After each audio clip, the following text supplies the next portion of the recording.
Hello friends, welcome to Kalyani சுலகம். புதுசாக பார்க்குற வீவர்ஸ் என்னோடய சேனலை சப்ஸ்கிரைப் பண்ணிக்கிங்க. கூடவே மறக்காமல் பெல் பட்டனையும் ப்ரெஸ் பண்ணி அதில் ஆல் ஆப்ஷனையும் கிளிக் பண்ணிக்கிங்க. லைக் பண்ணுங்கள், கமெண்ட் பண்ணுங்கள், ஷேர் பண்ணுங்கள். சரி வாங்க, இன்றைக்கி இந்த வீடியோ உங்களுக்கு உண்மையிலே யூஸ்ஃபுல்லானதாக தாங்க இருக்கும். ஏன்னா நாளைக்கு பார்த்திங்கன்னா விநாயகர் சதுர்த்தி நமக்கு எல்லாருக்கும் தெரிஞ்சது தான். நாளைக்கு நம்ம வீட்டில் நிறைய வேலை இருக்குங்க. மொத்தமாக எல்லா வேலையும் சேர்த்து வச்சு செஞ்சோன்னா நிறைய இருக்கும். அதில் இன்றைக்கி என்னென்ன வேலைலாம் நம்ம இன்றைக்கே செஞ்சு வச்சுக்கலாம், அப்படி செஞ்சு வச்சா நாளைக்கு எப்படி ஈஸியாக இருக்கும் அப்படின்றத தாங்க இந்த வீடியோவில் நான் உங்கள் கூட ஷேர் பண்ணியிருக்கேன். நான் முதல்ல பார்த்தீங்கன்னா என்னுடைய வீட்டை முதல்ல ஒட்டடை அடிச்சுக்கிட்டேங்க. எல்லா ரூமையும் சரி, ஹால், கிச்சன், பெட்ரூம், வெளியே போர்ட்டிக்கோ, இப்படி எல்லா ரூமையுமே பார்த்திங்கன்னா ஒட்டடை அடிச்சுக்கிட்டேன். ஒட்டடை அடித்து முதல்ல என்ன பண்ணிட்டேன்னு பார்த்தீங்கன்னா குப்பையை எல்லாத்தையும் பெருக்கி வாரிட்டேன். மெயினாக நம்ம வீட்டு பூஜை அறையும் ஒட்டடை அடிச்சுக்கிங்க. அதே மாதிரி பார்த்திங்கன்னா உள்ளே இருக்கக்கூடிய பூஜை பொருட்களையும் சரி, பூஜை ஃபோட்டோக்களையும் சரி, சாமி ஃபோட்டோக்கள், சாமி விக்கிரகம், இந்த மாதிரி எல்லாத்தையும் எடுத்து நம்ம சுத்தப்படுத்திக்கலாம். முதல்ல பார்த்திங்கன்னா அந்த ரேக்கில் இருக்கக்கூடிய பேப்பரை பார்த்திங்கன்னா நம்ம மாற்றிட்டு நம்ம ஃபோட்டோஸை எல்லாத்தையும் சுத்தமாக தொடச்சி எடுத்துக்கலாம். எனக்கு பார்த்திங்கன்னா பூஜை அறையில் நிறைய ரேக்லாம் இருக்காதுங்க, ஒரே ஒரு ரேக் மாதிரி தான் இருக்கும். நான் அதை பார்த்திங்கன்னா ஃபுல்லாக அந்த பேப்பரை ரிமூவ் பண்ணிவிட்டு வேறு புதுசாக பேப்பர் போட்டுட்டேன். நான் எப்போவுமே பேப்பர் தாங்க போட்டு வைப்பேன் நான். ஏன்னா அதில் என்ன கிண்ணு சிந்திச்சுனாலும் டக்குன்னு யூஸ் அண்ட் த்ரோ மாதிரி பேப்பரை தூக்கி போட்டுட்டு வேறு பேப்பர் மாற்றிக்கலாம். மேக்ஸிமம் நான் பார்த்திங்கன்னா இந்த கேலண்டரில் வர திக்கான பேப்பரை யூஸ் பண்ணுவேன். பட் இப்போதைக்கு எனக்கு கிடைக்கல, அதனால் நான் ஆர்டினரி நியூஸ் பேப்பரையே போட்டுட்டேங்க.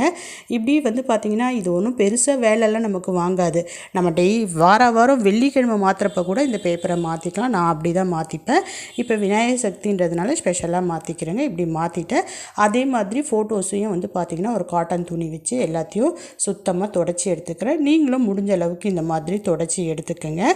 இப்போ இந்த மாதிரி தொடச்சதுக்கு அப்புறமேட்டு நம்ம உள்ளேயும் துடைக்கணும், அதே மாதிரி பார்த்திங்கன்னா வெளியவும் துடைக்கணும். அந்த ரேக் இருக்கக்கூடிய வெளிப்புற பகுதியும் நான் பார்த்திங்கன்னா தொடச்சி எடுத்துக்கிட்டேன். ஸோ மொத்தத்தில் என்னுடைய பூஜை அறை பார்த்திங்கன்னா க்ளீன் பண்ணிட்டேன். க்ளீன் பண்ணதுக்கு அப்புறமேட்டு பார்த்திங்கன்னா வெளியில் இருக்கக்கூடிய ஹால் கூடவே தான் எங்களுடைய பூஜை அறை இருக்குது. அதனால் பூஜை அறையை க்ளீன் பண்ணிவிட்டு வெளியே இருக்கக்கூடிய ஹாலையும் பார்த்திங்கன்னா சுத்தமாக தொடச்சி எடுத்துட்டேன். அப்படி துடைக்கிறப்பவே பார்த்திங்கன்னா நாளைக்கு பூஜை அறையை மட்டும்தான் துடைக்கணும் அப்படின்னு சொல்லிட்டு கிடையாதுங்க. என்னுடைய ஹால் மற்ற எல்லா பகுதியுமே நான் தொடச்சி எடுத்துக்கிட்டேன். ஹாலில் பார்த்திங்கன்னா ஷோகேஸ் இருக்கும். அந்த ஷோகேஸையும் நான் சுத்தமாக தொடச்சி எடுத்துக்கிட்டேங்க. இப்போ எனக்கு பார்த்திங்கன்னா வீட்டை வெறும் ஒட்டடை அடித்து அப்படியே அதை தூசெல்லாம் தட்டி எடுத்துருக்கிறேன். இன்றைக்கி நிறைய வேலைங்க.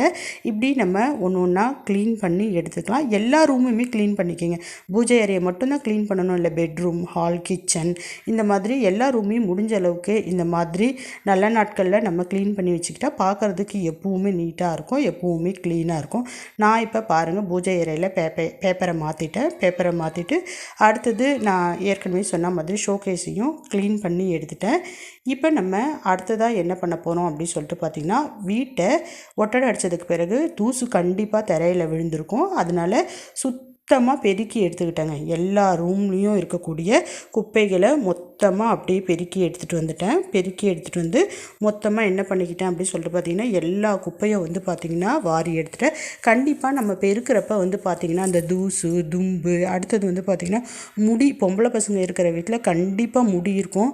நம்ம பார்த்திங்கன்னா பார்த்து செய்வோம். அந்த பிள்ளைங்க பார்த்திங்கன்னா கண்டிப்பாக நம்ம சொல்கிற பேச்சு அவ்வளோவா காதில் வாங்கிறதே கிடையாது. வாரி அங்கங்கே முடியாக விட்டு வைக்குதுங்க. நான் எல்லாத்தையும் பாருங்கள் இந்த மாதிரி பெருக்கி மொத்தமாக எல்லா குப்பையும் வாரிட்டேங்க.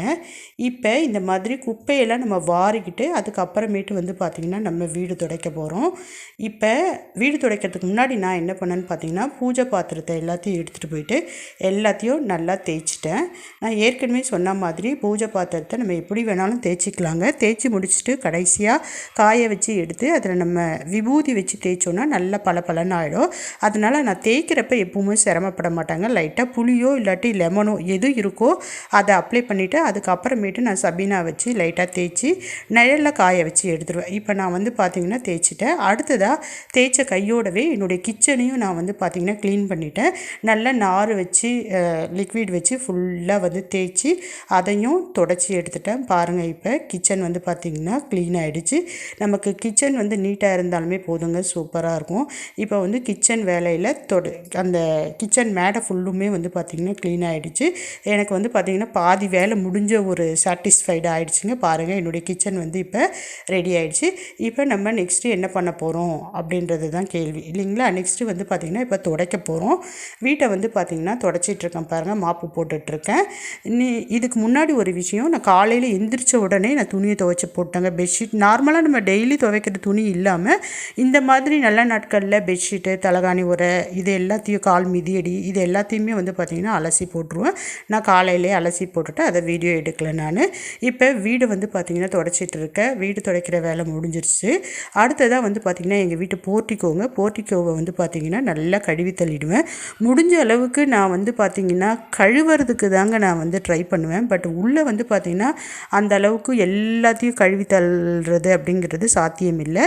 ஸோ மேக்ஸிமம் எங்கெல்லாம் மாப்பு போட முடியுமோ அங்கே எல்லாத்துலேயும் நான் மாப்பு போட்டுருவேன். எங்கே கழுவி தள்ள முடியுமோ அங்கே வந்து பார்த்திங்கன்னா கழுவி தள்ளிடுவேன். என்ன தான் நம்ம மாப்பு போட்டாலும் இந்த கழுவி தள்ளுற சாட்டிஸ்ஃபைடு வராது இல்லைங்களா, அப்படி தானே?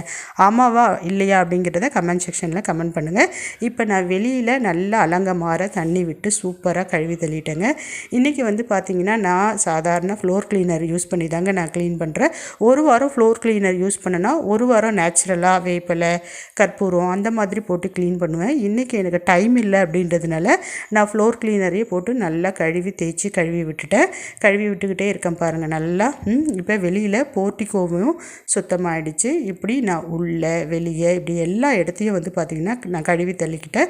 நீங்களும் உங்கள் வீட்டுக்கு எப்படி வந்து பொருந்துமோ அதே மாதிரி மாப்பு போடுறதோ இல்லைன்னா கழுவுறதோ இல்லைன்னா சில இடத்துல கழுவி விடுறது, சில இடத்துல மாப்பு போடுறது அப்படின்றத பார்த்து நீங்கள் வந்து பார்த்திங்கன்னா சுத்தப்படுத்திடுங்க. ஆக மொத்தம் வீட்டை தொடச்சி கழுவி சுத்தமாக வச்சுருக்கணும். அதுதாங்க கான்செப்ட்டு. இப்போ நம்ம வந்து பார்த்திங்கன்னா உள்ளேயும் சுத்தமாகிடுச்சு, வெளியும் சுத்தமாகிடுச்சு. இப்போ நான் ஏற்கனவே வந்து பூஜை பாத்திரத்தை தேய்ச்சி வச்சுருந்தேன். அதை வந்து என்னுடைய ஊஞ்சல் மேலே நிழல்லையே வந்து பார்த்திங்கன்னா காய வச்சுக்கிறேன். எப்பவுமே பூஜை பாத்திரத்தை நிழலில் காய விடுங்க, அதுதாங்க நல்லது. வெயிலில் காய வச்சோம்னா நம்ம அப்படியே பொட்டு பொட்டாக ஆகிடும். அதனால் நிழலில் வந்து காய வச்சு இப்போ நான் காய வச்ச எல்லா பூஜை பாத்திரத்தையும் என்னுடைய பூஜை ரூமுக்குள்ளே ரேக்குள்ளே வந்து பார்த்திங்கன்னா வச்சுட்டேன். இப்போ பொட்டு வைக்க மாட்டேங்க. நாளைக்கு காலையில் தான், விநாயகர் சதுர்த்தி அன்றைக்கி தான் காலையில் தான் பொட்டு வைப்பேன். அடுத்ததாக வந்து பார்த்திங்கன்னா மளிகை பொருட்கள் எல்லாமே இருக்கான்னு சொல்லிட்டு செக் பண்ணிக்கோங்க. நாளைக்கு மெயினாக விநாயகருக்கு வந்து பார்த்திங்கன்னா கொழுக்கட்டை, சுண்டல், சர்க்கரை பொங்கல், அப்புறம் கொஞ்சம் பழங்கள் இதுதான் வந்து வச்சு படைப்போம். இப்போ அதுக்கு தேவையான பொருட்கள் இருக்கா அப்படிங்கிறத செக் பண்ணிக்கோங்க. நான் எங்கள் வீட்டில் போன வாரம் தான் நான் வந்து மளிகை பொருட்கள்லாம் வாங்கிட்டு வந்தேன். அதனால் எல்லாமே இருக்குங்க. இல்லைன்ற பொருள் என்னன்னு பார்த்தீங்கன்னா முந்திரி பருப்பு மட்டும்தான். அதை வந்து அவர்கிட்ட சொல்லியிருக்கேன், ஈவினிங் வாங்கி வந்து கொடுத்துருவாரு. இப்போ இது இல்லாமல் நம்ம காய்கறிகள் இருக்கா அப்படிங்கிறத செக் பண்ணிக்கோங்க. நாளைக்கு வந்து ஒன்றுத்துக்கும் கடைக்கு ஓடிட்டு இருந்தோம்னா நமக்கு டைம் வேஸ்ட் ஆகிடும். அதனால் இன்றைக்கி ஈவினிங்கே போய் நாளைக்கு என்னென்ன சமைக்க போகிறோமோ அதை எல்லாத்தையும் வாங்கிட்டு வந்து வச்சுக்கிங்க. அடுத்தபடியாக பார்த்தீங்கன்னா நமக்கு பூஜைக்கு தேவையான தேங்காய், பழம், பூ இது எல்லாத்தையுமே வந்து பார்த்திங்கன்னா நான் ஈவினிங் தான் போய் வாங்க போகிறேன் நானும் அவரும். நீங்களும் இதே மாதிரி பிளான் பண்ணி ப்ரீ பிளானிங் பண்ணி என்னென்ன செய்ய முடியுமோ அதை எல்லாத்தையும் விநாயகர் சதுர்த்தி அன்றைக்கி செஞ்சு வச்சுட்டோன்னா நாளைக்கு ஈஸியாக இருக்கும். நமக்கு வேலை குயிக்காக முடிச்சிடலாம். ட்ரை பண்ணி பாருங்கள் எப்படி இருக்குது அப்படின்றத கமெண்ட் செக்ஷன்